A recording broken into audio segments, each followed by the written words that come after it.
reading from St. Mark's Gospel, selected verses from chapter 7 and beginning at verse 1.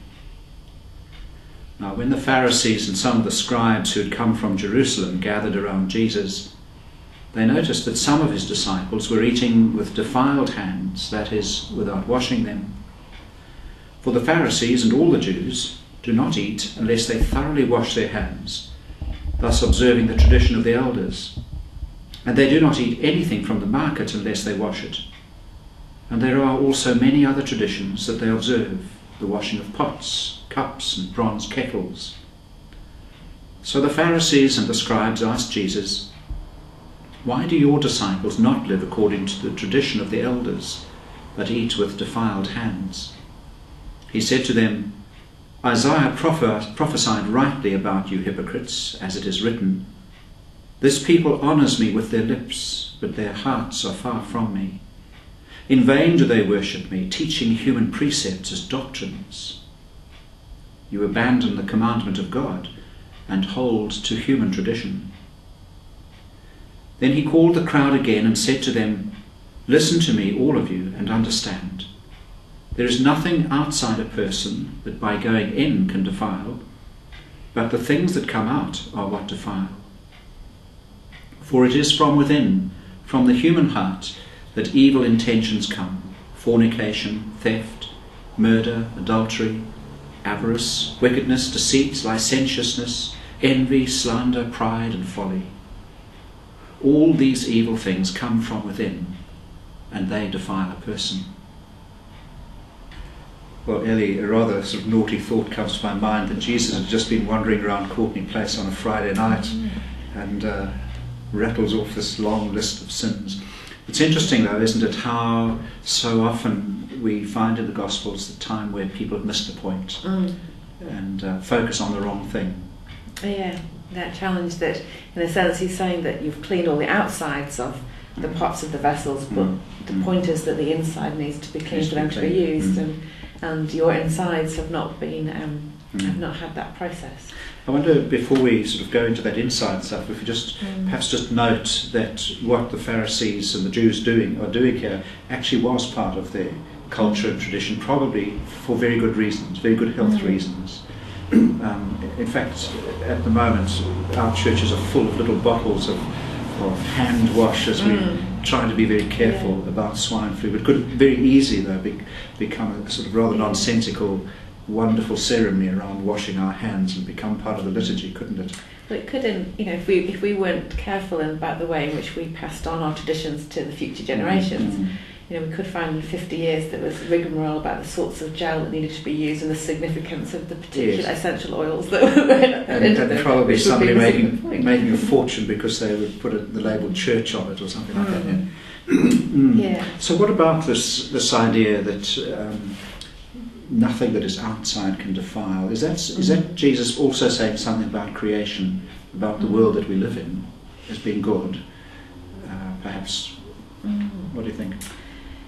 Yeah, it's interesting to think of. I think in a way it's sort of challenging us to think about the heart of how we live out our faith, and do our actions follow the desires that we've made in our hearts?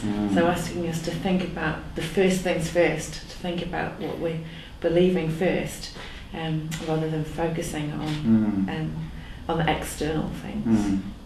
I actually, I think there's something in the Ten Commandments here which focuses both on God and on our neighbour.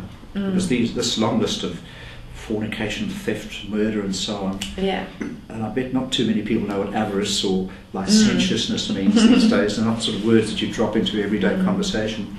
They really deal with how we deal with people, how we relate to people, aren't they? Yeah. And which again is that sense of the kind of the rituals that they had could well, if we think of them in terms of the practices that we're doing at the moment of our hand sanitizer, is about caring for each other. But what's happened here is that they've lost sight of the others that they're caring for, and it's become a show of their own ritual purity. A thing in its own right. Rather than being part of creation and the creation of the community.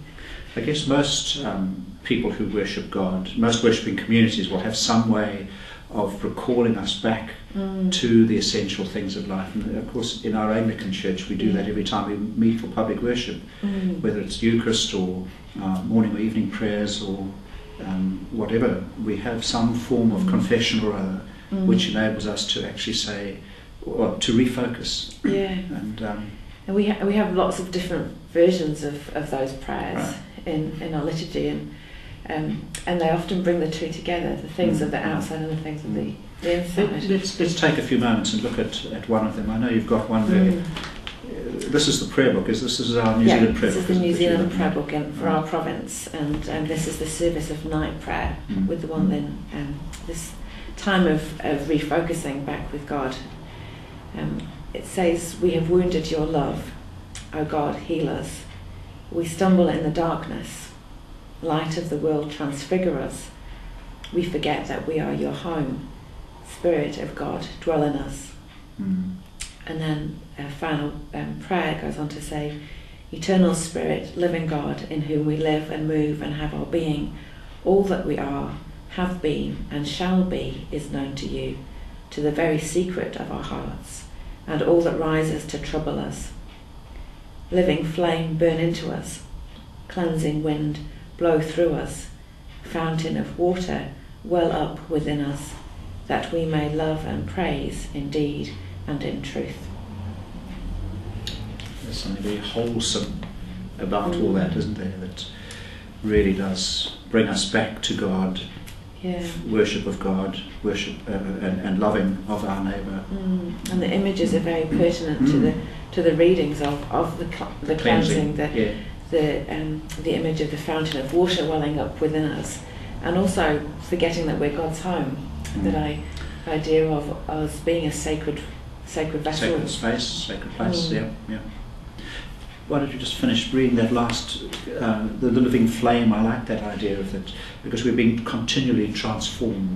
Perhaps we should close with that as a final thought for today. Living flame, burn into us.